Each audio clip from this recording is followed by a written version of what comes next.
Olá, tudo bem? Começa agora mais uma edição do Em Pauta, um programa produzido em parceria pela TV Unesp, TV Câmara de Botucatu e TV e Rádio Câmara de Bauru. A cada programa a gente traz assuntos de relevância para a comunidade, sempre, é claro, com a participação de especialistas naquele tema. Bom, e assim como na edição de número 10 do programa, o nosso assunto hoje é Olimpíada. Os Jogos de Tóquio terminaram agora no último dia 8 de agosto. A ideia hoje é debatermos não só sobre o desempenho da delegação brasileira, que encerrou a competição com 21 medalhas em 12º lugar no geral, mas falarmos também de temas que marcaram essa edição, como a falta de apoio ao esporte, por exemplo, de estrutura apontada por muitos atletas brasileiros depois das disputas e ainda a cobertura da mídia. E os nossos convidados de hoje são dois professores ligados ao GCEF, o Grupo de Estudos em Comunicação sobre Esporte e Futebol da Unesp em Bauru. Estão aqui com a gente Zeca Marques e Tuca Américo. Professor Zeca, é um prazer tê-lo aqui com a gente hoje. Olá, Júlio. Olá, Lidiane. Obrigado pelo convite. É um prazer poder conversar com vocês ao lado do meu querido amigo Tuca Américo. Tuca Américo, também agradecemos demais a sua participação com a gente hoje. Obrigado pelo convite, saudações aí a todos os amigos da TV Unesp, TV Câmara, e agora estou indo para Botucatu, minha terra natal, eu não sabia. Então, um abraço para os meus conterrâneos botucatuenses, a terra dos bons ares e boas escolas. Sejam bem-vindos, professores. Bom, para nós começarmos os nossos bate-papos aqui no programa hoje, eu gostaria que vocês fizessem um balanço, por enquanto um pouco mais geral, sobre o desempenho da delegação brasileira durante o campeonato. O nosso país obteve um recorde histórico de medalhas, com 21 pódios, e igualou o número de ouros obtidos no Rio em 2018, com os 7 primeiros lugares. Esses números surpreenderam? Olha, eu acho que não surpreenderam, porque quando os Jogos Olímpicos do Rio terminaram, muitas projeções davam conta de que os apoios que haviam existido até então fariam com que a gente chegasse aos Jogos de Tóquio com grande potencial de medalhas, não é? E isso talvez se dilua nos próximos anos, caso não haja uma mudança na gestão do esporte no Brasil. É muito provável que em Paris tenhamos ainda um número bastante positivo de medalhas, talvez um pouco menor do que o de Tóquio, mas essa projeção já era feita e foi feita logo depois que os Jogos Rio 2016 terminaram. Agora, eu acho que a prestação do Brasil ela foi fenomenal diante da situação que nós vivemos no país, diante da pandemia, diante da ausência de qualquer fomento ao esporte, e aí eu não falo da iniciativa pública, eu falo da iniciativa privada, e se a gente for dividir o número de medalhas por renda per capita, o Brasil fica em primeiro lugar no ranking, porque as nações que ficaram à nossa frente são nações desenvolvidas, com um PIB muito maior, com um IDH muito maior. Então, eu acho que o Brasil é um grande vencedor, apesar de tudo. É um grande vencedor desses Jogos Olímpicos, aí sim é uma surpresa, né? Como é que a gente, em condições adversas, consegue chegar a esses números? Ainda com o professor Zé, que também queria que o professor Tuca comentasse logo em seguida, que atleta ou que modalidade vocês apontariam como destaque e também como decepção? Dá para mencionar algum nome? Eu acho que o skate e o surf eram aquelas coisas cantadas, era natural que nós conseguíssemos medalha no skate e no surf, então para mim não foi nenhuma surpresa. Eu acho que a grande surpresa desses jogos é o Alisson dos Santos, o atleta brasileiro que correu os 400 metros com barreiras, o chamado Pio, de São Joaquim da Barra, no interior de São Paulo. A história dele, a prestação dele, ele bateu inúmeras vezes o próprio recorde brasileiro e sul-americano nas provas eliminatórias ainda. E foi uma prova fantástica, porque todos os 3 bateram recordes na chegada. Obviamente que ele ficou em terceiro, foi medalha de bronze, mas para mim é a grande surpresa, até porque, eu não sei o Tuca, antes dos Jogos eu sequer sabia da existência do Alisson dos Santos, né? E eu acho que a decepção, de forma geral, é o vôlei, porque o vôlei chegou com muitos problemas, e a imprensa procura sempre mascarar essas questões. O vôlei de praia não era competitivo, O vôlei masculino tem brigas internas entre jogadores, que depois a gente pode comentar melhor isso, e o vôlei feminino também chegou. Eu acho que o vôlei feminino teve sorte no emparelhamento das eliminatórias, porque chegar à final, para mim, foi a grande surpresa. O vôlei feminino era para ter caído na semifinal ou nas quartas de final. Então, mas o especialista em vôlei aqui é o Tuca Américo, que falou uma improbidade. Ele nasceu em Avaré, não nasceu em Botucatu. Não, Zé, retificando, eu morei, passei a adolescência em Avaré, mas eu nasci em Botucatu, na Santa tá certo. Misericórdia. Tá certo.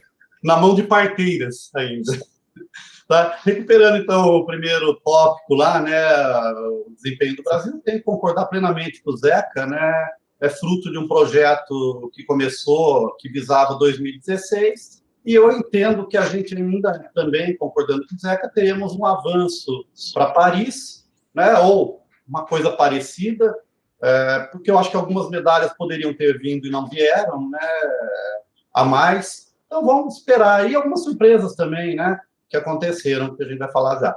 Mas eu tenho que concordar com o Zeca, que, diante das circunstâncias, o desempenho foi maravilhoso, mas o que me incomoda é o nosso potencial que não é atingido, né, mas nem de longe. Quando a gente pensa, por exemplo, a ausência de políticas públicas, né, na área da educação física, da prática esportiva, o que perdeu de terreno, a influência, a importância dos clubes na formação de atletas, né, os clubes nas cidades, a gente tem aí várias cidades, o próprio Botucatu já foi importante, por exemplo, na natação, no judô. Botucatu já teve Matheus Sugizaki, que foi técnico da seleção brasileira de judô, né? Então, acho que a gente tem aí uma falta de incentivo, principalmente na área da educação física, né? A gente vê que o novo plano da nova diretriz curricular brasileira não incentiva a prática de educação física, e se você não tem essa prática nas escolas públicas, o nosso número de potenciais futuros atletas vai diminuindo muito, né? Mas, por exemplo, só para abrir uma nota de rodapé, quando a gente pensa que o brasileiro tem um representante no badminton, já é um milagre. Só de chegar à Olimpíada numa modalidade que quase nenhum brasileiro conhece já é um avanço, mas acho que isso ainda, como o Zeca bem apontou, é fruto lá do investimento feito para os Jogos de 2016. Né?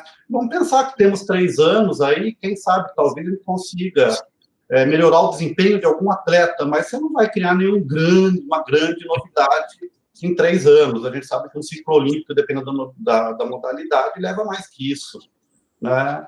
Então, vamos torcer. Mas, de certa forma, miraculosamente, o nosso desempenho é exemplar, né? Então, tocamos em frente. Destaques, né? Que, só para fechar. Eu acho que um destaque, uma coisa que vem crescendo já e virando uma referência, eu vou apontar até uma contraposição, é o boxe, né? O boxe ele vem numa certa melhora em desempenho. E, em contraposição, o judô, que sempre foi uma grande esperança, né? Não que não tenha medalhas, mas o judô parece que deu uma estacionada ou caiu um pouquinho. A gente sempre teve expectativas em relação ao judô. Então, eu faço essa contraposição na área das lutas, né? O boxe numa ascensão e o judô numa parado ou numa queda, tá? E, logicamente, o vôlei, né? O vôlei de praia é uma grande decepção, a gente sempre foi referência nessa área, né? E a gente nota aí, até porque o circuito brasileiro dependia do patrocínio de estatais, que vem diminuindo nos últimos anos, né? O próprio circuito brasileiro, mas a gente tinha uma dupla que era primeira do mundo e que não respondeu à altura no vôlei feminino na praia. Em relação ao vôlei de quadra, né, concordo com o Zeca, a seleção feminina foi além do esperado, né, pelo cruzamento, e teve um desempenho bom, dadas as circunstâncias, né, uma crise levantadora torceu o pé, voltou, conseguiram dar conta, então a medalha de ouro aí, para o Zé Roberto, será que o Zé Roberto vai encerrar a carreira com uma medalha de prata, né, um grande herói olímpico, o Zé Roberto, técnico do vôlei.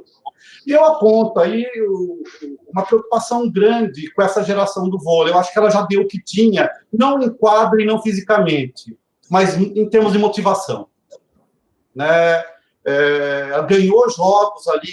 A gente que acompanha o vôlei está acostumado a ver esses jogos de 5 sets, com viradas, com sets muito díspares, né?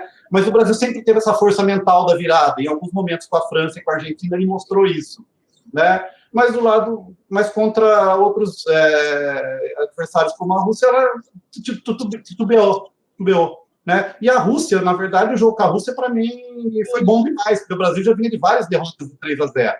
Né? Mas chegou ali no momento que poderia ter ganho, ter mostrado essa força mental que sempre mostrou e acabou sem medalha. Então, acho aí que tem um caráter de motivação, até nas entrevistas depois da derrota, aquelas perguntas, você continua na seleção? Né? Como vai ser o próximo ciclo? Então, acho que é mais uma questão de motivação, porque é uma geração que já ganhou praticamente tudo. Né? E para fechar o comentário do vôlei, aqui essa primeira parte, fica aquele gostinho que o Brasil no vôlei masculino queimou a largada lá na Liga Mundial. Né? Ganhou a Liga, jogou tudo, e parece que dali, talvez se perdesse a Liga ou ficasse em quarto, quinto lugar, viesse com mais vontade para os Jogos Olímpicos.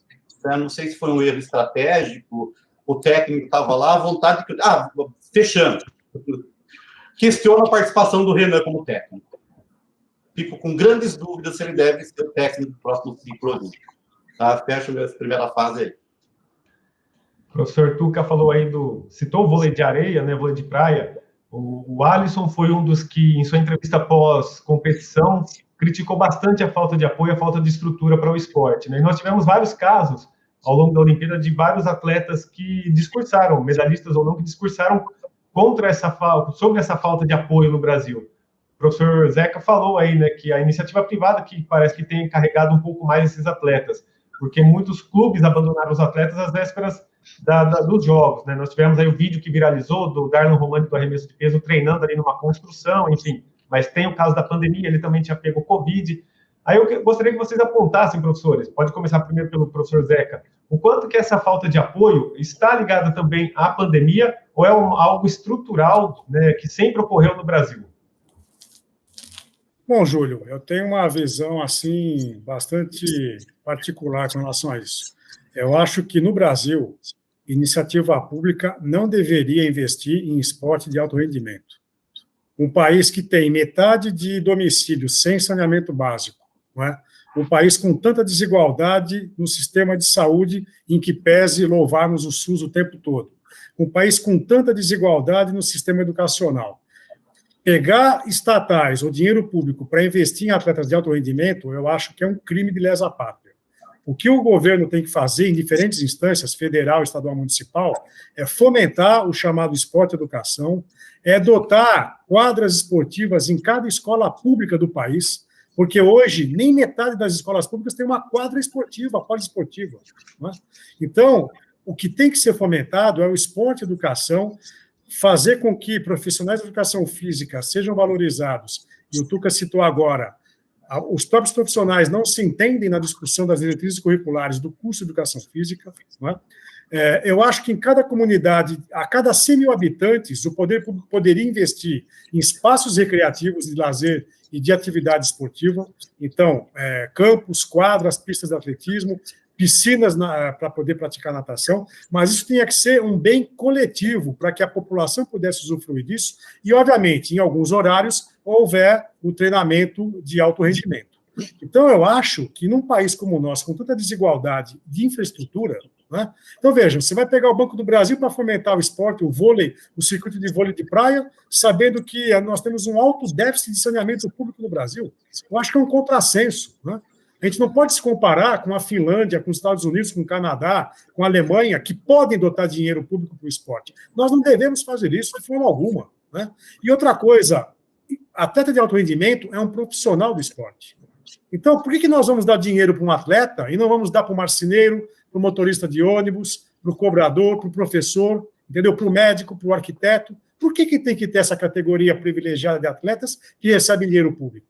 Não é? Então, eu sou radicalmente contra isso. Quem tem que investir em dotar isso é a iniciativa privada, com leis de incentivo, com leis de isenção fiscal, tá certo? Agora, no Brasil, eu acho que não dá para ficar investindo dinheiro público no esporte de alto rendimento. E quero deixar bem frisado isso. É esporte de alto rendimento, não é esporte de educação, que é o esporte administrado na escola. Eu tive o privilégio de poder cursar o ginásio e o colégio, que é o ensino fundamental e médio, em escolas públicas em São Paulo. E tive a felicidade de as duas contarem com uma quadra poliesportiva. Eu aprendi, na 5ª série, o que eram os fundamentos do basquete, na sexta do handebol e na sétima e na oitava do voleibol. Eu acho que poucas pessoas no Brasil têm esse privilégio de poderem ter isso como currículo escolar. Eu acho que é nisso que o Brasil deveria apostar como política pública. Bem, eu também concordo com o Zeca, né? Eu acho que o grande problema nosso é investir nessa formação, na possibilidade do atleta ter, né, a oportunidade da prática esportiva nas mais diversas modalidades, né? Assim como o Zeca, eu também estudei a vida inteira em escola pública e tive a sorte de ter ótimos professores de educação física, extremamente comprometidos com a formação do aluno. Então, na escola pública, eu aprendi a jogar basquete, a vôlei, a praticar atletismo, a jogar handball. Eu fui campeão avarense de salto triplo, com 9,61 m. Quem pratica salto triplo na escola pública hoje? Deve ser raríssimo, tá? Então, acho que é importante. Agora, outra coisa, mas também é importante uma definição de uma política para o esporte. A gente tem, né? Então, é importante se é pública, se é privada, como que vai ser, mas tem que definir uma política.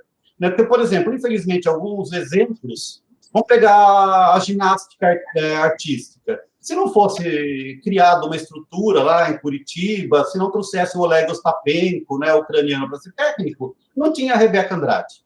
Não teríamos. Né? Então, qual que é a definição da política?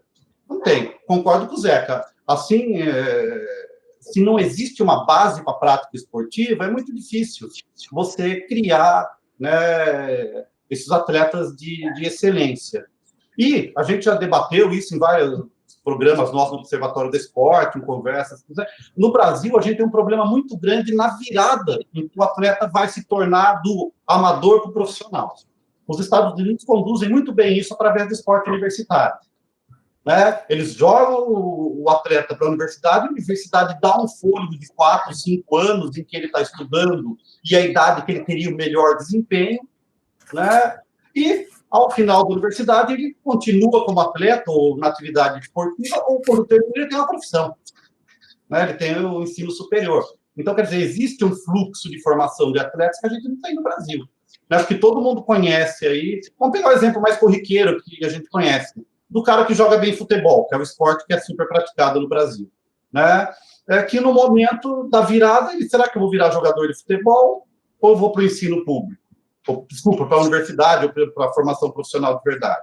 São poucos atletas que a gente olha aí, né, que tem essa formação até intelectual. Então, também é o que o Juca Kfouri chama de pé de obra, né? Acaba sendo o pé de obra para essa estrutura que está aí. E fechando, concordo com o Zeca também, a criação dos espaços públicos para a prática esportiva. Né? Eu entendo, por exemplo, que o skate tem uma amplitude hoje no Brasil, porque existem muitas cidades, até pequenas, têm a sua praça, sua pista de skate, né? Que até virou aí uma moeda de troca política, mas é um espaço onde os jovens, as crianças podem praticar. E, por outro lado, também existe praças de skate. Creio que em Botucatu tem uma praça de skate que foi fechada, porque existe um preconceito também em relação a esse tipo de prática esportiva ou de lazer. Bom, nós vamos acompanhar agora uma participação aqui no programa da jornalista Carolina Vieira, da TV Câmara de Botucatu, que vai fazer uma pergunta aos nossos convidados em cima deste tema. Vamos assistir. Vocês já devem ter comentado sobre as dificuldades que os atletas brasileiros passam para poder chegar a Jogos Olímpicos. Então eu queria saber o que a gente, como público, como espectador, pode fazer para apoiar esses atletas não só em momentos de competição, mas durante todo o seu percurso, toda a sua trajetória esportiva. Professores podem comentar, por gentileza. Bem, posso começar, então. Né? Bem, primeira forma, né? Se existe investimento público, nós já colaboramos pagando impostos. Né? Então, já estamos aí, de certa forma, colaborando. A outra forma também é colaborar como? Primeiro é incentivando a prática. Né? E outra é prestigiando essas competições. Porque também a gente não tem público para determinadas modalidades. Né? Que forma? Eu acho que é apoiando do jeito que dá. Né? Agora, se o cidadão, como empresário, tem condições de adotar um atleta, de patrocinar uma equipe, nós não temos aí várias cidades que têm potencial, que têm renda per capita, né, ou produto interno bruto municipal para patrocinar esporte, não patrocina, não tem essa cultura também, né, do investimento e do retorno. Bauru é uma exceção, o basquete vive disso, por mais que sofra percalços, ainda se consegue manter um time da cidade em um certo nível de qualidade, de desempenho, de performance, né? Mas, de certa forma, eu acho que, como cidadãos, ajudamos pagando nossos impostos e participando, né, como torcedores, como incentivadores dessas práticas esportivas.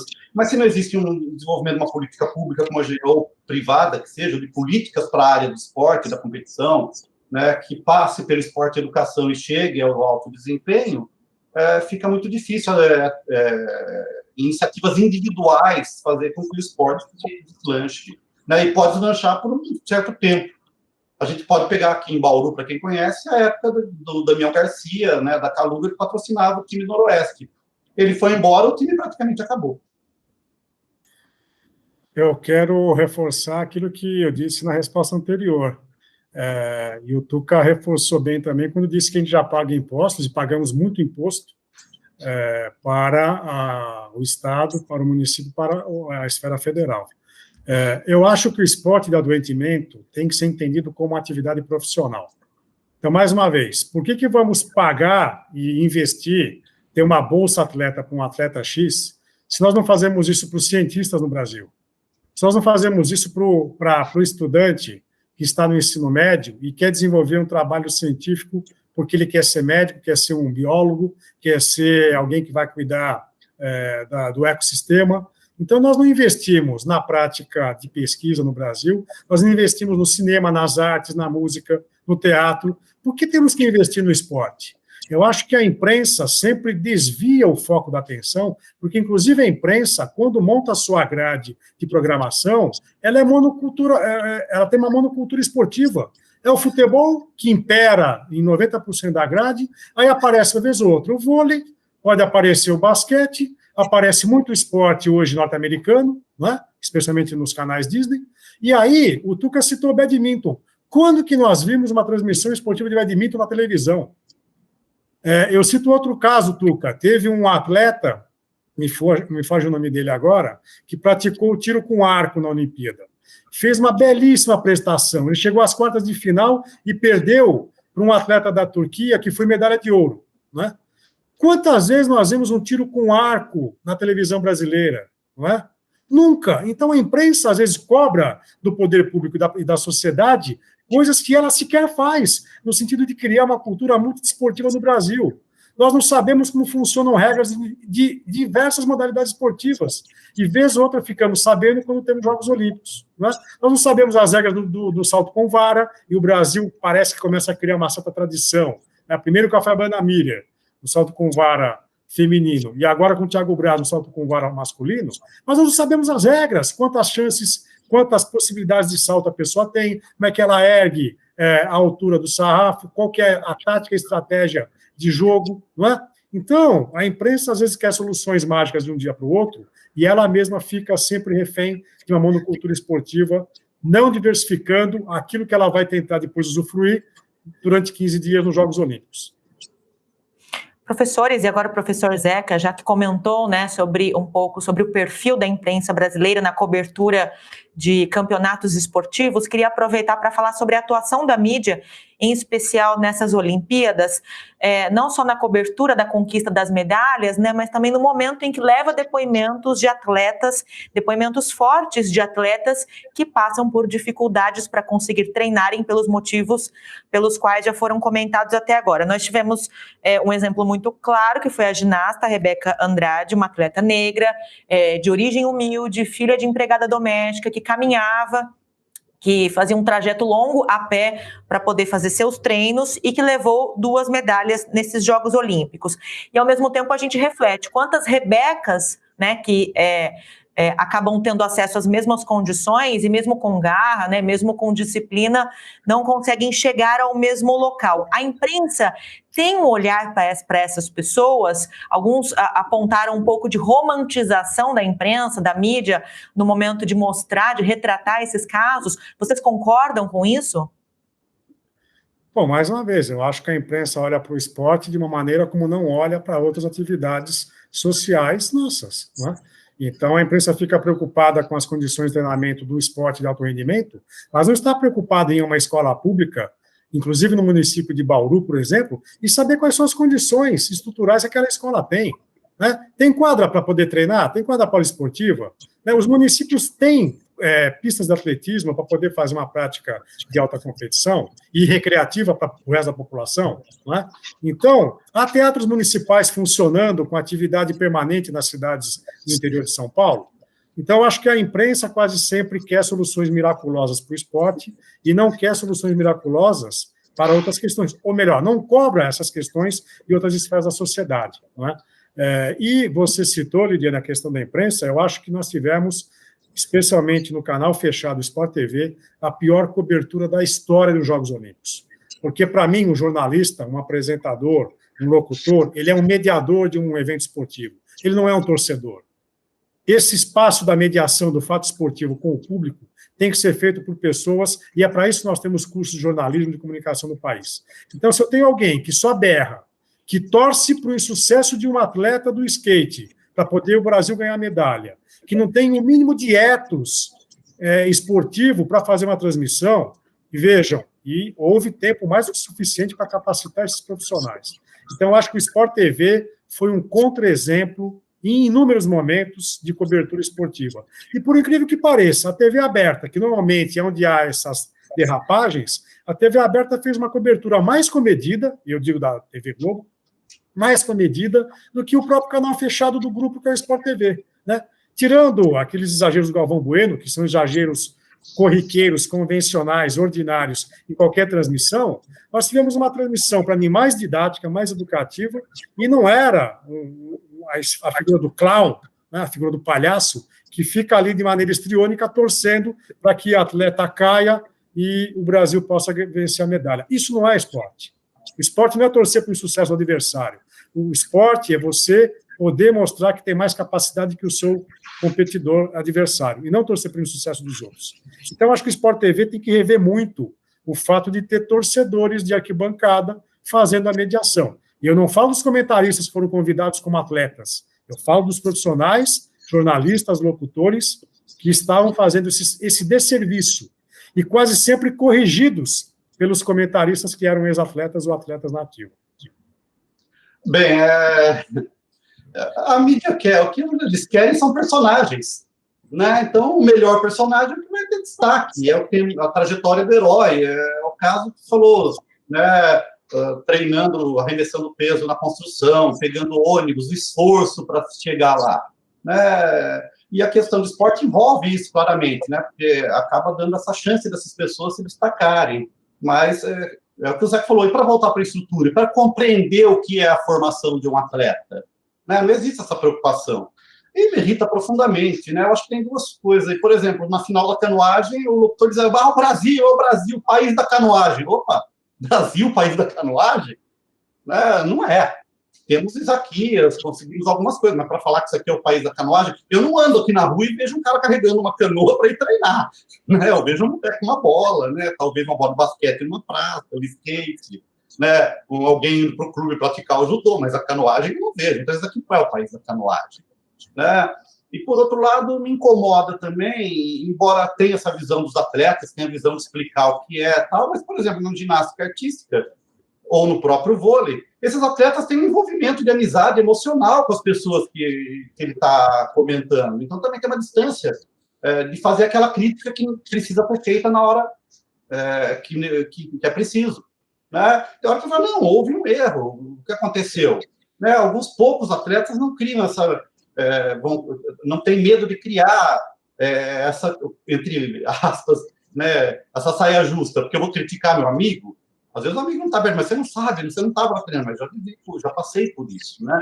Então, acho que tem todos esses problemas. Me incomoda também o locutor torcedor, né? Desde o Galvão gritando tetra, abraçando o Pelé, lógico que temos outros exemplos, mas parece que isso daí acabou virando também uma obrigação. Tanto que a própria transmissão aberta da Globo coloca uma câmera para mostrar a reação dos locutores. Isso não é à toa, isso não é ingenuidade, isso é de propósito. E ele sabe que ele está sendo filmado e que vai ser mostrado isso depois. Então, existe aí uma certa encenação. Está certo, professores. A gente vai fazer agora uma rápida pausa e na volta voltamos com mais perguntas, fazendo um balanço dos Jogos Olímpicos de 2020. Não sai daí, a gente já volta.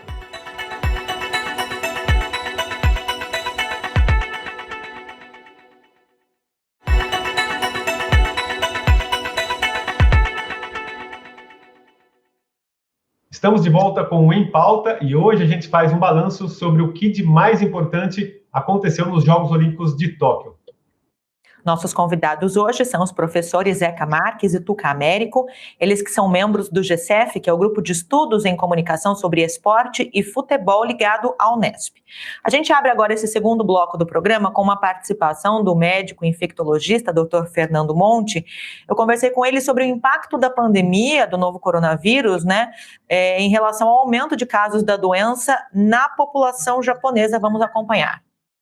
Eu acho que aconteceu uma coisa muito curiosa. Se você pegar a curva de casos no Japão, a partir do momento da Olimpíada, esta curva de casos aumentou. Então, se a gente fizesse um olhar mais apressado, a gente ia dizer o seguinte, olha, foi por causa da Olimpíada de maneira direta, né? Como se ela implicasse na transmissão do vírus, né? Como se os atletas fossem agentes de contaminação, a circulação das pessoas, das novas pessoas que entraram no Japão em função da pandemia, né? Então, num olhar mais apressado. Parece que não foi isso. Que evidências que tem de que não foi isso? É que a quantidade de casos nos atletas foi muito pequena, não é? A transmissão entre os atletas não foi significativa, se você comparar com a transmissão em outros segmentos, não é? E foi acompanhada, a Olimpíada foi acompanhada de um grande controle, né? O governo japonês se preocupou muito com isso. Então, os atletas foram muito controlados.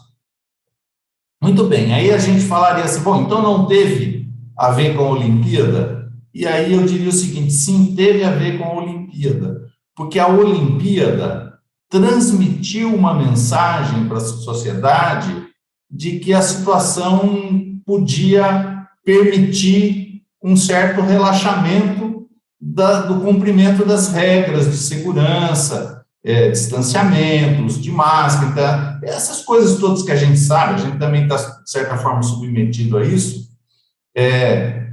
e o que se tem como hipótese é que foi este relaxamento, deste sinal, desta interpretação do imaginário da sociedade, que levou a aumentar o número de casos. Então, a quantidade aumentada de casos foi entre as pessoas que não estavam tendo contato direto com as pessoas que estavam na Olimpíada, em função desses sinais.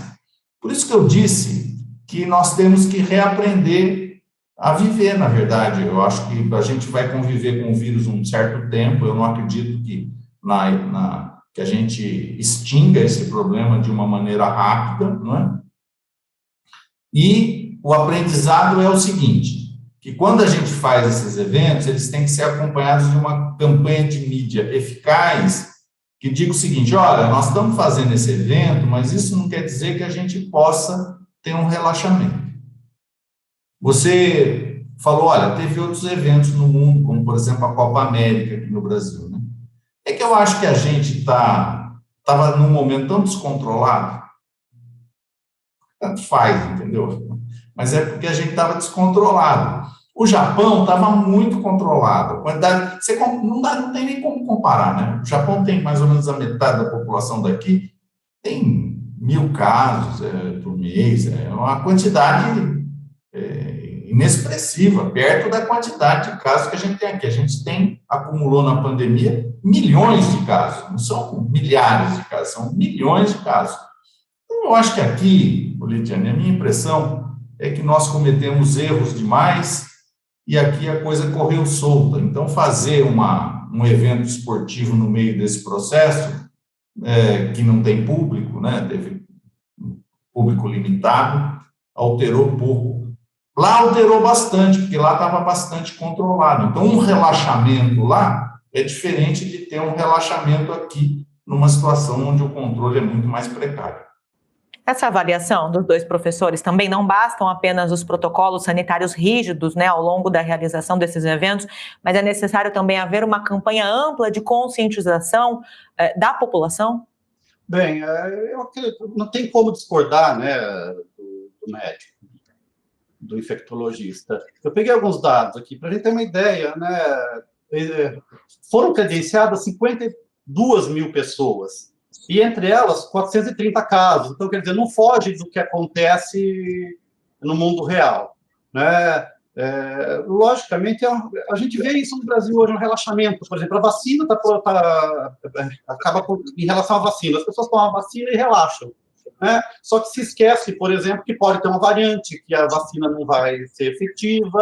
Então, esse relaxamento, depois de 1 ano e meio quase de pandemia, psicologicamente é até compreensível. Então, as pessoas precisam estar preparadas para lidar com essa situação. Agora, uma crítica em relação ao Japão, né, se é que pode ter, é que, por exemplo, eu vi um dado aqui que dos residentes da Vila Olímpica, 85% tomaram vacina. É um número alto se fosse levar em conta a população. Mas num evento planejado, em que vão estar lá todas as pessoas no mesmo local, eu não vejo dúvidas que 100% deveriam ter vacinado, uma vez que existia vacina. Então, esses 15% que escaparam da vacina, eu acho que, do meu ponto de vista, não deveriam nem ingressar à Vila Olímpica, né? Uma vez que é um ambiente controlado, né? Mas houve uma expectativa muito grande, uma crítica muito grande em relação à realização dos jogos, né? E que todos nós, acho que tínhamos críticas, mas o balanço final, felizmente, o resultado não foi catastrófico, não foi tão preocupante, né? Diante da realidade que se apresenta aqui, fora da Vila Olímpica, fora dos ginásios, né? Então, a gente sabe dos interesses envolvidos, de certa forma, a gente fica, né, nesse dilema, a gente quer ver os jogos, mas também não quer que aconteça nada de mais grave. Mas, enfim, o balanço, do meu ponto de vista, é positivo, embora com ressalvas. Eu concordo também com o entrevistado, concordo com o Tuca. Acho que o aumento de número de casos no Japão ele já era crescente antes de os jogos começarem, então não foi exatamente com os jogos, mas eu acho que o médico explicou muito bem. Os jogos não promoveram um aumento de casos na prática, mas a percepção da população com relação aos jogos poxa, se as pessoas estão se agarrando no jogo de handebol, no jogo de basquete, isso dá uma sensação de plenitude, de normalidade, não é? Por outro lado, eu acho que uma competição como essa, ela devolve à população uma esperança de que um novo mundo pode ser possível depois da pandemia. Então, eu acho que seria um erro os jogos não acontecerem, né? Em que pesem todas as questões sanitárias e epidemiológicas já tratadas. Mas, por exemplo, o esporte na Europa continua. Nós temos agora campeonatos nacionais que voltaram com o público, inclusive, não é? A final da Eurocopa em Wembley, em Londres, teve um estádio lotado, não é? E por quê? Porque em Londres, na Inglaterra, na Grã-Bretanha, a grande maioria da população estava vacinada. Há controles sanitários para ingresso em alguns ambientes. Você só entra se estiver vacinado, se tiver um teste negativo de Covid. E o que me causa espanto é o fato de ainda haver pessoas, né, contrárias à vacinação e contrárias a essa testagem ou essa possibilidade de certificação. Então, a gente fica imaginando, poxa, a França é o berço do iluminismo, é o berço de inúmeros pensadores, sociólogos e filósofos no século XX. E a França, hoje, junto da Alemanha, parece que estão capitaneando um movimento contra esse controle da população, porque isso interfere na minha individualidade, na integridade individual de cada cidadão, de cada cidadã. É um absurdo esse tipo de coisa, não é? E o Tuca comentou que todos deveriam ter sido vacinados, né? Um deles foi o Gabriel Medina, Tuca, que não teve tempo de se vacinar e mesmo assim competiu. Tudo bem que competiu, é uma prática de céu aberto, né, na praia, mas obviamente que ele teve contato com inúmeras pessoas ao longo dos jogos, né? E no caso da Copa América, também, a imprensa fez um grande carnaval por causa da Copa América, e, obviamente, tinha uma motivação mais política do que esportiva ou sanitária, porque a Copa América no Brasil não aumentou o número de casos de Covid nem de contágios, né?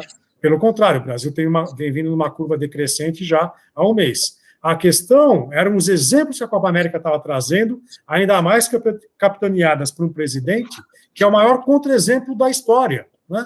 Ele insiste em aparecer o tempo todo sem máscara, ele insiste em fazer bravatas contra a população, ou seja, a questão da Copa América ali tinha esse simbolismo que o médico citou há pouco, e por isso que a gente tinha ressalvas na Copa América. Mas, na prática, né, a Copa América não é a responsável pela situação em que nós estamos. Professores, a gente sabe que o Comitê Olímpico Internacional ele costuma proibir, né, protestos e manifestações políticas durante os Jogos, principalmente ali no pódio, onde toda a imprensa está ligada, né? Mas nós tivemos alguns casos bastante emblemáticos nos Jogos Olímpicos, né? Um deles que a gente pode citar é da atleta norte-americana do arremesso de peso, a Heaven Saunders, que ao subir ao pódio para receber a medalha de prata, ela cruzou os braços, né, em forma de X. Ela que é negra e lésbica, ela disse que o gesto representava ali o cruzamento em que todas as pessoas oprimidas se encontram. Tivemos ainda a ginasta da Costa Rica, né, que terminou a apresentação dela no solo com o punho erguido, né, um gesto símbolo do movimento lá dos Estados Unidos, o Black Lives Matter. Nós podemos entender que essa Olimpíada deu, de repente, um pontapé inicial para que os atletas possam se expressar mais nesses momentos, ou vocês acreditam que foram casos extremamente isolados? Eu acredito que é uma flexibilização. O caráter político dos Jogos Olímpicos tem desde sempre, né? Tem o exemplo clássico do México 68, os atletas dos Panteras Negras. Na verdade, o punho erguido vem dos Panteras Negras lá no México, né? Os atletas dos 200 metros rasos, Tommy Smith e o John Carlos levantando o braço, que é uma imagem clássica. Mas o Hitler, em 1936, já fez um projeto político para os Jogos Olímpicos, teve atentado terrorista em 72, o boicote em 80, a briga geopolítica para mostrar poder, né, na época da Guerra Fria, entre a União Soviética e Estados Unidos, agora entre China e Estados Unidos. Então não tem que falar que os Jogos não são políticos, são extremamente políticos. O que tentam cercear é esse momento que todo holofote está ali voltado para o pódio, né? Mas não, eu acho que tem que se manifestar a favor da plena manifestação política. O atleta é um ser pensante, ele tem posicionamentos e é o momento de ocupar esse espaço, né? A gente vê, por exemplo, o protagonismo feminino hoje em relação à prática esportiva. Então, não, é uma balela. Sempre foram e sempre serão políticos. Eu espero que o espaço seja de uma manifestação ética, né, consciente, de pensar que existem pessoas que pensam de forma diferente com a gente, que estão unidos ali num momento de prática esportiva, com a ideia do espírito olímpico, de congraçamento das nações, de manifestação, né? Mas sempre terá. É exatamente isso, Júlio. Eu acho que essas Olimpíadas mostraram que o esporte não é o ópio do povo, estigma que carregou, que a academia dedicou ao esporte durante todo o século XX. Né?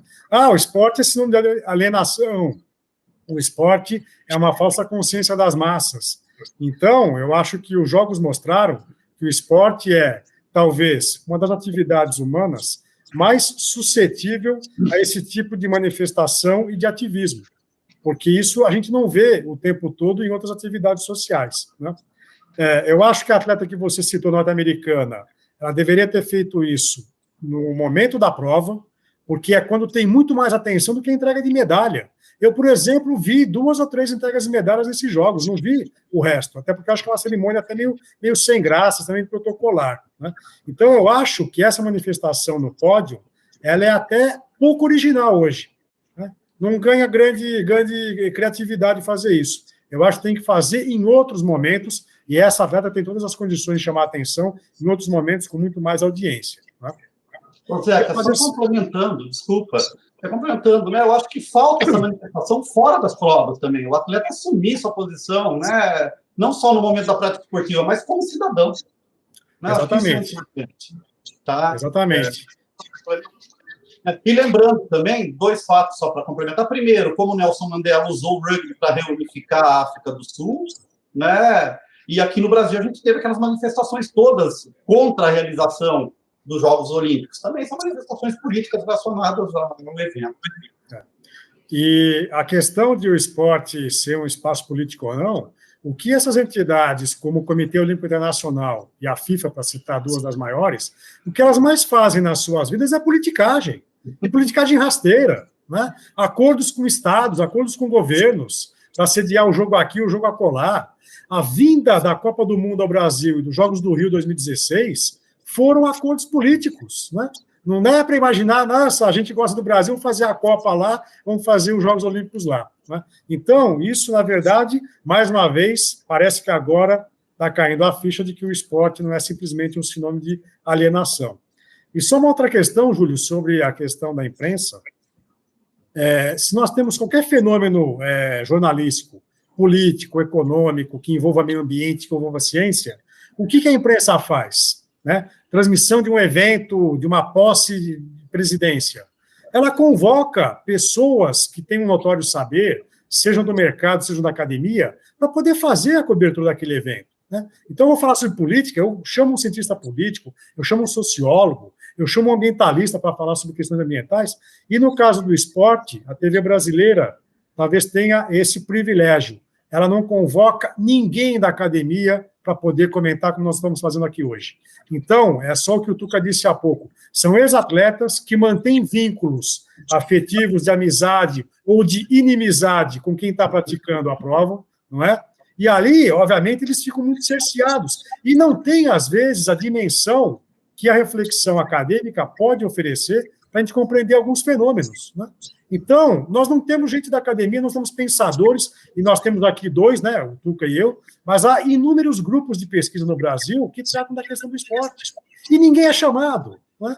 Parece que a imprensa sabe que vai ser criticada, e por isso nós ficamos sempre no limbo e não podemos manifestar a nossa reflexão. Ô, Zeca, só complementando também, né? Tem um tema que sempre foi destaque em Jogos Olímpicos e esse ano eu não escutei. O tal do legado olímpico, o mega evento.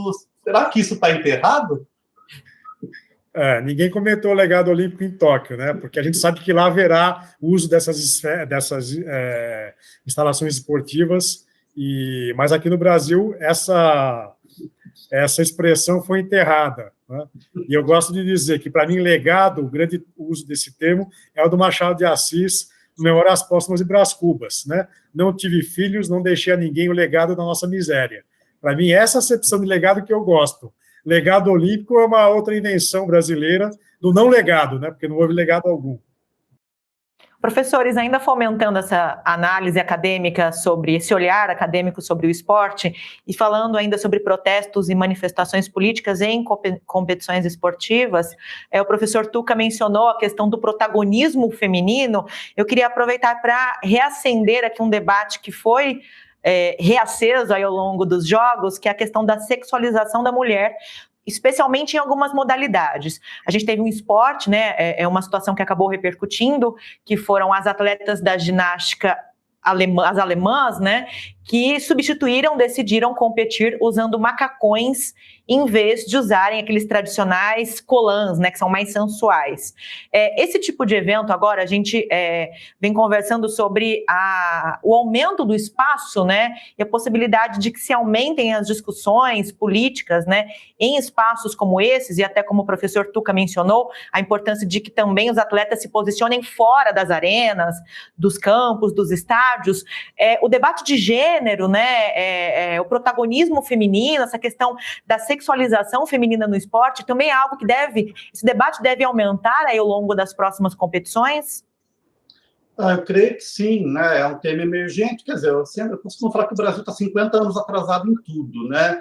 Então, por exemplo, se você faz uma busca acadêmica sobre artigos acadêmicos, pesquisas acadêmicas em língua inglesa, por exemplo, sobre esporte, você vai encontrar muitos temas dedicados ao esporte em si, tecnicamente, né, a prática esportiva, a fisiologia do esporte, a medicina esportiva, né, e dentro da outra área mais social, o debate de gênero, né, e etnia é o que manda há muito tempo. No Brasil, agora, a gente começa a discutir isso de forma intensiva, né. Em relação ao uso dos uniformes, né, do equipamento esportivo, eu reafirmo, numa entrevista à Folha, o sociólogo Dario Caldas, ele falou assim, o problema é que tem um olhar masculino, heteromachista, sobre as atletas femininas, né? Inclusive, era comum escutar, as atletas de tal modalidade são masculinizadas, né? Sabe? Então, não tem nada a ver. Mas eu acho que o importante em relação ao uniforme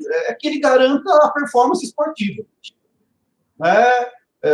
Aí, de repente, infelizmente, ele pode proporcionar certo olhar sexualizado, mas eu acho que as empresas e os atletas têm que estar preocupados, e as indústrias que produzem material esportivo têm tecnologia mais do que de sobra para isso, para garantir que o uniforme garante a performance, e dentro dos limites. A gente teve aquela discussão lá dos maiôs tubarão, era isso que chamava, se não me engano, né, pele de tubarão, que depois foram proibidos, né? Então, é importante garantir essas coisas, o conforto, né, e a tranquilidade, inclusive diante do aspecto emocional do atleta, da atleta, né, e que esse uniforme não garanta a performance e desempenho esportivo aí dentro dos limites de cada atleta também, né?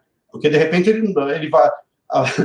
não é tão confortável, mas causa uma perda de performance emocional, que é tão importante quanto o desempenho físico, né, na hora da competição.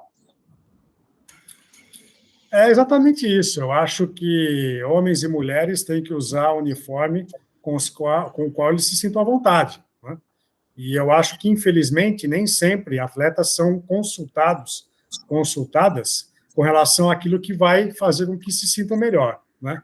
Agora, nós temos que entender que uma atividade esportiva de alto rendimento são corpos em movimento. E corpos em movimento tem a ver, eventualmente, com a exposição desses corpos, não é? É que o nosso olhar, como o Tuca disse, heteronormativo, procura sempre sensualizar o corpo feminino, mas não o masculino. Mas a gente tem inúmeras modalidades esportivas em que corpos de homens também ficam à mostra, né? E nem por isso há uma discussão sobre o que é melhor e o que não é melhor. Eu acho que as mulheres têm que usar aquilo que elas acham que é melhor para a atividade física, e as empresas de material esportivo, os dirigentes, têm que perceber exatamente isso. O que vai fazer com que a performance seja melhor, porque as pessoas vão se sentir mais à vontade. Agora, no caso da ginástica alemã, eu confesso que o meu olhar heteronormativo também diz que aquela vestimenta também sensualiza a mulher ainda mais do que o colã, né? Essa é uma impressão que eu tive quando eu vi aqueles uniformes. Então, é uma solução que, para mim, não era uma solução, né? Agora, nós temos que perceber, esporte é corpo em movimento, é corpo exposto, né? E corpos, esse é o fascínio do esporte, corpos admiráveis, essa é a questão, né? Temos que, obviamente, tirar esse olhar sexista da prática esportiva, só isso. E o que a gente fez, né, com o corpo humano, esse olhar sexualizado para o corpo humano. A prática esportiva na antiguidade, nos Jogos Olímpicos da antiguidade, eles competiam nus, né? O Américo. A questão também do olhar, o que a gente olha? Você está olhando o corpo da atleta ou a prática, a performance da atleta? Porque, em certo momento, o Zeca falou, tem as práticas esportivas que o olhar, né, sexualizado vai imperar dependendo da roupa que está usando, né? Então é uma questão delicada, eu não vejo isso como uma solução fácil, porque tem vários pontos de vista e ninguém consegue controlar o olhar de quem está vendo. Como dizia o Vinícius Moraes, né, a beleza está nos olhos de quem vê. Então aí também tem o olhar de quem está mirando aquela atividade, um olhar lascivo, sensual, isso a pessoa pode estar cheia de roupa e o olhar vai ser o mesmo, né? E reafirmo o que o Zeca falou. Acho que o interessante é que, primeiro, se eduque as pessoas para ter esse respeito, esse olhar à prática esportiva dos corpos expostos, que é uma realidade, não tem como fugir mesmo, seja homem, seja mulher, dependente do gênero, né? Hoje tão discutido, e eu não vejo uma solução tão fácil e tranquila para isso, não. Acho que essa discussão é importante e tal, mas entender o que é essa prática esportiva, né? Porque a natação prescinde de um maiô. E o olhar do heteronormativo para uma mulher de maiô, como é que você vai praticar a natação sem maiô? Né? Então é um dilema aí que eu não sei como resolver também, né? Tuca Américo, a imprensa ela é muito contraditória, porque nos Jogos do Rio, e faz apenas 5 anos que eles aconteceram, houve uma grande discussão estereotipada sobre uma atleta iraniana do vôlei de praia, do vôlei de areia, que competiu com o corpo todo tampado, inclusive a cabeça. Então, naquele momento, rio, praia, havia um olhar condenatório a uma atleta iraniana que, por questões, obviamente, ligadas à religião, não podia expor o corpo, né? E agora a gente vem fazer com que as nossas atletas tenham que vestir os corpos para poder entrar na prática esportiva. Eu acho que isso tem muito a ver com os diretores de imagem, de fotografia e de televisão, no sentido de saber os enquadramentos que têm que ser feitos. Não enquadrar, por exemplo, a genitália de atletas, não é? Não fazer aqueles enquadramentos que eram muito comuns na fotografia até cerca de 10 anos atrás. Então, esse olhar educativo também passa pela transmissão dos jogos, ou pela mediação por meio de fotografias e audiovisuais, né? Porque eu tenho que focar a atleta, a mulher, né, naquelas partes mais sensualizadas. Por que eu não vou focar no rosto dela ou no braço, né? A mesma coisa com os homens, né? Há homens que competem com a genitália quase à mostra, né? E nem por isso tem uma discussão com relação a isso. Deveria haver uma discussão também, né? Zeca, eu posso, por exemplo, eu ia tocar nesse assunto, a questão da transmissão do vôlei de praia, né? Não tem um jogo em qualquer lugar do mundo que na hora do saque a câmera vai focar em close as nádegas da atleta mostrando o posicionamento do bloqueio. Quem entende isso? Né? Então existe aí também uma culpa da transmissão esportiva em incentivar isso. Eu estava assistindo a transmissão da ginástica artística, tinha uma atleta do Egito muito bonita, mas não era uma grande atleta. A câmera ficou nela o tempo inteiro. Então, quer dizer, tem essa busca, né, dessa imagem pela mídia para enfatizar também esse tipo de reação. E depois a própria mídia vem criticar o que ela incentiva e que ela enfatiza. Né? Volto a dizer, o esporte é feito de corpos expostos de determinadas modalidades. Né? E como vai resolver isso? É educando as pessoas para que tenham um olhar para a prática esportiva e não para a sensibilização do atleta, seja qual for. De fato, acho que é uma educação para a sexualidade que falta na sociedade mesmo, né? Não no esporte. Mas para a gente colocar, professores, um último tema aqui em discussão dentro desse programa, eu vou chamar mais uma vez a participação da jornalista Carolina Vieira, da TV Câmara de Botucatu, que fala sobre a questão da saúde mental, né, que foi um outro assunto bastante comentado durante os Jogos de Tóquio, por causa, obviamente, também da norte-americana Simone Biles. Vamos acompanhar a Carolina, então. Olá a todos. Um tema que ficou bem em alta nessas Olimpíadas foi a saúde mental dos atletas.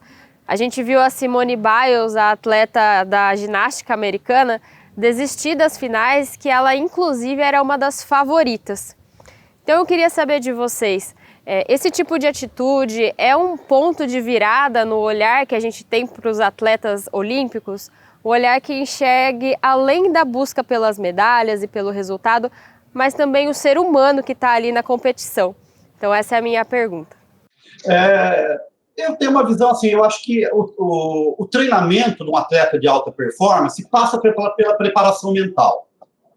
Né? A saúde mental tem que ser discutida, mas não só no momento da competição. Né? Ela chegou no limite porque toda a equipe, né, toda a estrutura falhou em não perceber esse momento. Né? Vamos pegar um exemplo. Vocês viram alguma pressão na Raíssa Leal, na fadinha? Não. Né? Quem mais? O pessoal do skate, queria abrir aqui, a coisa mais linda que eu vi nessa Olimpíada é o espírito olímpico da prática do skate. Né? Eu acho que poucos esportes você vê ali um torcendo pelo outro, aquela interação, o próprio discurso do povo. Eles não estavam competindo, eles estavam ali, entre aspas, existe a competição, lógico, mas não era a motivação. Eu sentia que estava todo mundo se divertindo. Né? Então, acho que entendo a situação da Simone Biles, é preocupante. Outros atletas brasileiros, teve um rapaz do atletismo, que infelizmente eu não lembro o nome, e daí vem aquele desabafo depois que perdeu a prova. Eu tive a impressão que foram 4 anos jogados fora, tudo para investir não deu certo. Não, o esporte não é isso. Né? Eu gosto muito do texto para fechar, né? O atleta ele tem que entender e estar preparado para a derrota, para uma lesão. Isso faz parte. Né? O Hélio Schwartzman, no artigo da Folha, ele colocou uma coisa muito interessante no artigo que ele escreveu sobre os Jogos Olímpicos. Né? Ele fala que para o atleta ser campeão, ele é fruto de 2 sortes que ele fala. Né? Uma sorte constitutiva, que está baseada na genética, né? Tem que ter uma genética boa, isso é um fator constitutivo de um bom atleta. Né? A gente vê, por exemplo, os corredores do Quênia. né, os corredores da Jamaica, tem um fator genético estudado ali para chegar nesse desempenho, né? As possibilidades de acesso à prática esportiva e o cuidado que eles tiveram na infância, né? Vamos lembrar da história do Messi, você lembra? O Messi foi para o Barcelona porque o time da Argentina não queria bancar um tratamento para que ele pudesse, porque tinha problemas de crescimento, acho, né? E o Barcelona bancou, investiu no talento do Messi e ele virou o que ele é hoje. Então, e outra que é circunstancial, outra sorte circunstancial. Eu acordei bem nesse dia, tá ventando, tá chovendo, né? Era o Senna que corria bem a chuva, quando chovia, era batata, o Senna. Então tem um circunstancial. E o atleta tem que ter a percepção de que eu estou preparado, eu tenho que estar preparado de todas as formas possíveis. E lidar com as situações adversas do momento da corrida. Né? A gente tem aquelas corridas de 800 metros que, quando sai da curva, junta todo mundo. Né? A melhor equipe, alguém pode tropeçar, o cara cair e perdeu. A corrida de revezamento, vai passar o bastão do cara do lado caiu, eu tropecei no bastão, perdi. Então, eu tenho como atleta que está preparado para isso. Né? Eu entendo a situação da Simone Biles, de outros atletas que sofrem essa pressão emocional, mas existe aí um componente que eles não foram preparados para aquele momento que é decisivo. Né? Perdi a luta, eu dei o meu melhor, estou feliz, cheguei aqui. Quantos atletas você vê, né? Esqueci o nome do nosso atleta que foi atacado pelo padre e chegou em terceiro na maratona. Vanderlei Cordeiro de Lima. Vanderlei Cordeiro. É um exemplo, ganhou a medalha do Pierre Coubertin. Né? Pela adversidade, ele ainda conseguiu levantar, chegou, levou uma medalha. Isso é preparo. Né? E último exemplo. Alguém lembra do Usain Bolt nervoso antes de alguma corrida? Né? Então, ele tem todos os componentes só para justificar. Compreendo a situação da Simone Biles, mas acho que tem alguma falha aí em tentar interpretar o que aconteceu com ela, né? Como se fosse... Ela é vítima de toda uma circunstância. Né? E a saúde mental não é só no momento da Olimpíada, não. Ela chegou ali por vários fatores, e é isso que precisa ser discutido. Eu vou pegar essa deixa, Tuca, e dizer que a questão da saúde mental é o problema do século, né? Desse início do século XXI. E, mais uma vez, coube ao esporte dar visibilidade global a essa questão, e felizmente que isso aconteceu. Obviamente que a gente lamenta a questão da Simone Biles, mas no caso dela, eu acho que aí também tem todos os assédios e abusos que ela sofreu ao longo da sua infância e da sua prestação como atleta de ponta. Né? Eu acho que o esporte norte-americano, a gente sabe que ele é extremamente competitivo e seletivo. Né? E a questão da saúde mental, acho que ela também foi utilizada no sentido de mascarar o fato de que a Simone Biles não estava em condições de competição olímpica. Ou porque perdeu o ciclo, ou porque teve lesões e questões ligadas à saúde mental. Mas veja, por que ela deixou de competir? Algumas competiu outras. Então, ela não deveria nem ter competido, já que foi diagnosticada com isso. Tivemos o caso da Naomi Osaka, atleta japonesa de tênis, que inclusive ascendeu à pira olímpica e que desistiu de Roland Garros 2 meses antes, também alegando, e aí ela foi até mais perspicaz, porque ela alegou que não tinha condições de aceitar o assédio da imprensa. Ela se negou a participar de coletivas de imprensa em Roland Garros. E aí a direção do torneio disse, ou você participa ou você está fora. Então, eu estou fora. Então, eu acho que a questão da saúde mental, ela é o mal do século. Ela não envolve só esporte. Ela envolve a academia. A cada mês, no nosso programa de pós em comunicação da Unesp, nós temos um pedido de licença médica por saúde mental. E eu vivo dizendo e repetindo, temos que olhar para isso com mais cuidado. A universidade, nós...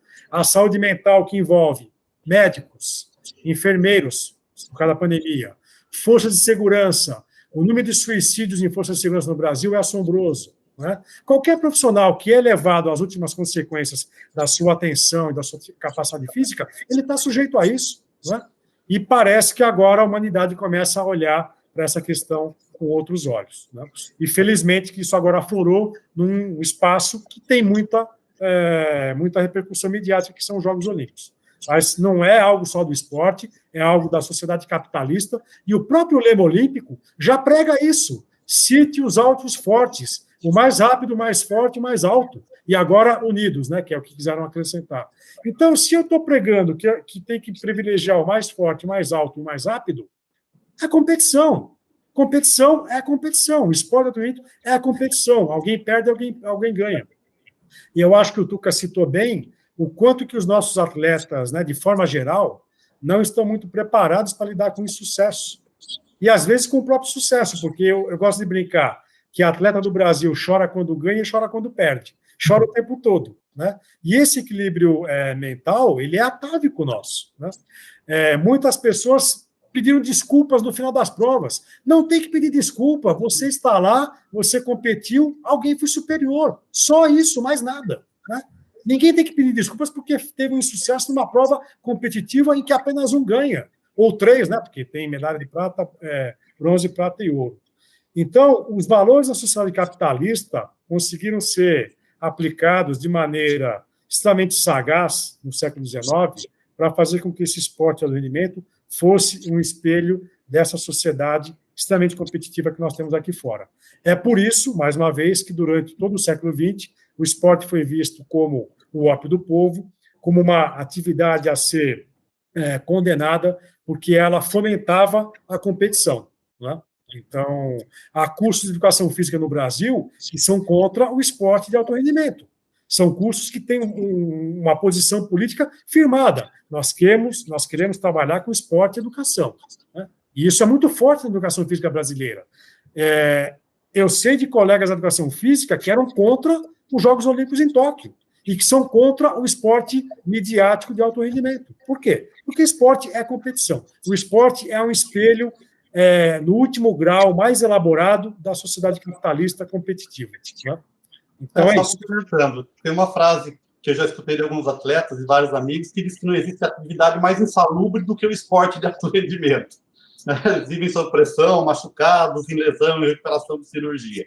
E reafirmo o que o Zeca falou em relação à pandemia. Isso aflorou, de certa forma, né, esse destaque às questões da sanidade mental. Como coordenador de um programa, ex-coordenador, saí agora do programa de pós-graduação, por obrigação, eu tive que elaborar um relatório dos impactos da Covid nos alunos e professores. 50%, pouco mais de 50% de alunos e docentes apresentaram problemas de sanidade mental, ansiedade, pânico, toque, depressão, né? Então, é importante a gente olhar para isso, para essa pressão que o Zeca bem falou, em função da sociedade capitalista, do consumo. Né? Eu não consigo viver. Vou dar um exemplo bem rápido. Né? Eu lembro quando era criança, meu quarto tinha uma tomada, que era para um abajur que se tivesse. Né? A gente vivia com muito pouco dinheiro. Hoje você precisa de muita coisa. Uma tomada, hoje, uma pessoa, mesmo que seja uma classe mais baixa, precisa, no mínimo, um carregador de celular, porque todo mundo depende do celular hoje, tem que pagar uma conta do celular. Então, é uma sociedade voltada para o consumo e a gente não resolveu isso. Essa questão que dá para fazer um programa inteiro sobre isso mais para frente. Ô, Tuca, o meu quarto tinha uma tomada, mas com Benjamin, porque eu ligava o abajur e o rádio relógio. Era delícia, tinha rádio relógio. É isso aí, professores. A conversa foi extremamente proveitosa e, em nome da TV Unesp, TV Câmara de Botucatu e TV e Rádio Câmara de Bauru, a gente agradece demais a participação de vocês, professor Zeca e professor Tuca. Eu é que agradeço mais uma vez, Júlio, Lidiane, é um prazer conversar com vocês e faço o voto de que sejamos mais acionados para conversar sobre algo que me apaixona muito, que é a questão do esporte. Muito obrigado. Bem, agradeço também o convite, é um prazer estar aí com você, com o Júlio, grande amigo, Lidiane. Rever o Zeca, a gente faz tempo que não se encontra, desde do início da pandemia, aí nos encontramos presencialmente. Um abraço para o Zeca também. E obrigado pelo convite.